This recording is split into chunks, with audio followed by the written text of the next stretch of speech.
Okay, this is day 11 of my experience working the intensive care unit in New York City.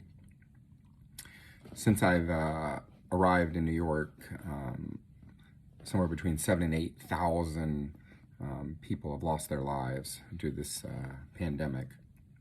I looked up the number today, and 18,298 people have died.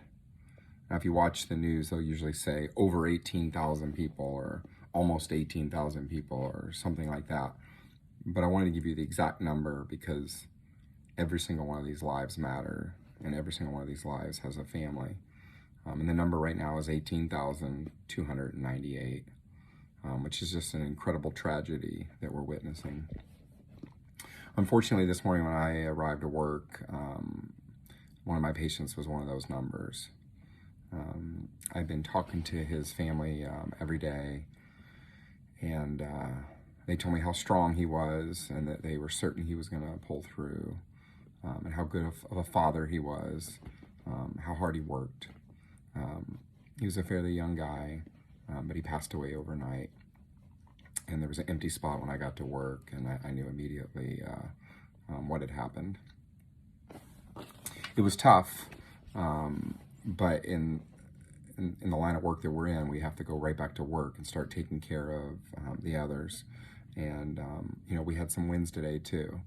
The lady I told you about earlier in the week, we placed an epidural to help her breathe after multiple fractures. And that epidural has been a godsend for her, and her breathing has got stronger and stronger every day. And today we took her tube out, her endotracheal tube, and she was able to breathe on her own. And I talked to her for the first time, and then I called her mom, and I told her mom that she was breathing on her own, and her mom cried, and then she screamed. She literally screamed into the phone, and said thank you, thank you, thank you. The joy that I felt from that moment, telling her that her baby girl was breathing again on her own, almost counteracted the pain that we felt earlier in the day with the death that we learned about.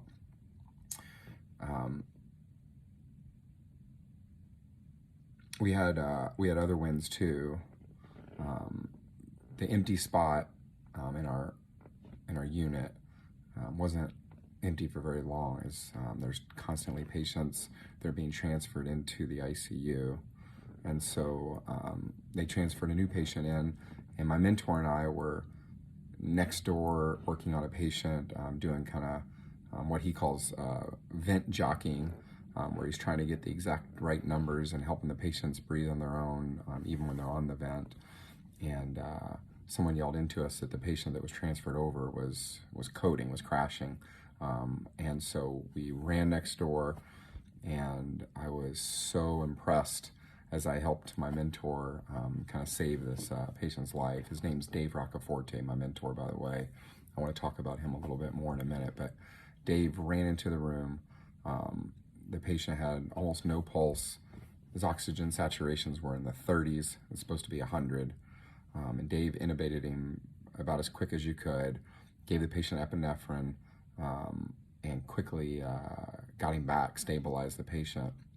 I was really nervous that we were going to have two deaths in the same bed spot in the same day. But David saved this patient, which was so incredible, to see. Which kind of brings me to, my next point, which is, Dr. Roccaforte has been a mentor to me for the last 18 years. And I want to talk a little bit about choosing your mentors, wisely. All of us have, mentors in different parts of our life, depending on our profession. And Dr. Roccaforte is one of my mentors. He's about the closest thing I've ever seen to House, if you've ever watched that show. He literally knows everything about everything. And the time I spend with him, I'm so grateful for. For the last 7 days, I've been able to spend 5 or 6 hours a day in the morning rounds just listening to him teach. I'm not sure if this will be too much for most of you, but I actually want to play you a 2-minute segment of him teaching to get a sense of just how incredible of a physician he is and his knowledge base, and why we feel confident sending our patients to him. So I want to play you this quick segment as I show you a couple pictures of him.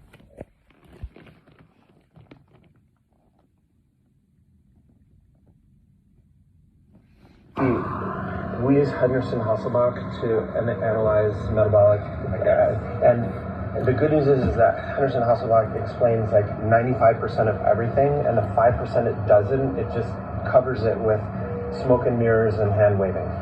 And it's like this, contraction alkalosis, non-gap acidosis, like, which makes no sense. To really analyze it, you've got to dig into Fensel-Stewart, strong ion difference, all those equations and it's fascinating and intellectually like so tight, but we don't use it clinically because it's just cumbersome, and it only helps in these really niche things, and we're just content to do the smoke and mirrors, hand waving, and call it other stuff and stuff. But it's so when you dig into it with that and you add up all the strong ions, the weak ions, and the body doesn't really give a shit about pH. It endeavors to maintain electrochemical neutrality. So all the positives and all the negatives have to counteract and balance. So when you start messing with some and the relative proportions change, what makes up the difference is hydrogen ions, and that's what changes the pH. So the way they look at it is that the pH is a dependent variable to all the other strong ions, and they've got equations for each of those, magnesium and phos and chloride and sodium, et cetera, et cetera, et cetera. And that actually predicts what the pH will be when you run all the other electrolytes through their equations, and it says the pH is going to be 7.3, and there it is. So it works, and it's right, but it's just we don't use it usually. So that's the best explanation I can give you for it. I mean, if you're interested in it, when this is all over, they have a really small manuscript that's been out of print, and I have it on my Amazon list. But I have a Xerox copy of it, and it's great. But I mean, whatever. You got to be a total electrolyte geek to get into it. So I don't know if anyone else enjoyed that except me. But when I walk around and learn from Dr. Roccaforte, I just feel so blessed that I have mentors in my life that are such amazing physicians, and I try to learn from them and then do the same thing, for my patients. When I tell people about mentors, because that's a common theme for me, I tell people pick mentors that are going to push you to be the greatest version of yourself that there is. You don't necessarily need mentors that are going to be nice to you and tell you how great you are. It's nice to be encouraged, but pick mentors that are going to push you and pull the very best version of you out. And that's what I've done with Dr. Roccaforte, and I've been so blessed to work with him this week. I want to finish with a teaching point, and this is more for the doctors. Tonight's kind of our nerdy version of the video. Last night I talked about being healthy, and just to remind you guys, getting as close to your ideal body weight as possible, and losing weight if you can, and controlling your high blood pressure or diabetes. This is a time for us all to be healthy. But tonight I want to talk a little bit to the physicians as we start seeing it in our communities. It's not just a lung disease, and you'll need to come up with lab tests that look at the overall inflammatory effect on the body. This is the way that we track it in our rounds here at Bellevue. And so the first thing to be aware of is lymphocytopenia. Normally when you get an infection, your white blood cells and your lymphocytes go up, but in this disease, it crashes the lymphocytes, almost like the way HIV would. And so we'll track total lymphocytes or absolute lymphocytes as one of the markers of the disease. And so start looking at your lymphocytes as a measure of viral load. The other thing that we look at literally daily is D-dimers.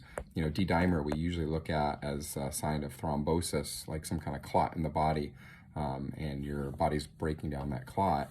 We usually think it's like a PE. But with COVID, D-dimer is an incredibly good predictor of outcome. And so we'll track the D-dimers every day, and sometimes we see them as high as 40 or 50,000 as the virus is attacking the blood system. We track CPK to look at the virus's effect on the muscles, and sometimes we're seeing CPKs in the tens or 20s of thousands. And then we track other inflammatory markers too, so things like LDH and ferritin and procalcitonin and IL-6. And if you're a physician and you're starting to deal with this, you can email me or Facebook me or whatever, and I can send you a list of all of our lab work. But it's a very different kind of workup than we're used to in the ICU, and we're certainly managing the lungs every day to keep these patients alive, but we're also looking at this global cytokine storm syndrome, and the better we can manage that, the better chance we have to get these patients better. I'm going to finish there, and I just want to continue to ask you guys to pray for my patients in the unit, for the work we're doing. Pray for me that I stay healthy, and I appreciate you guys watching. I'll see you again tomorrow.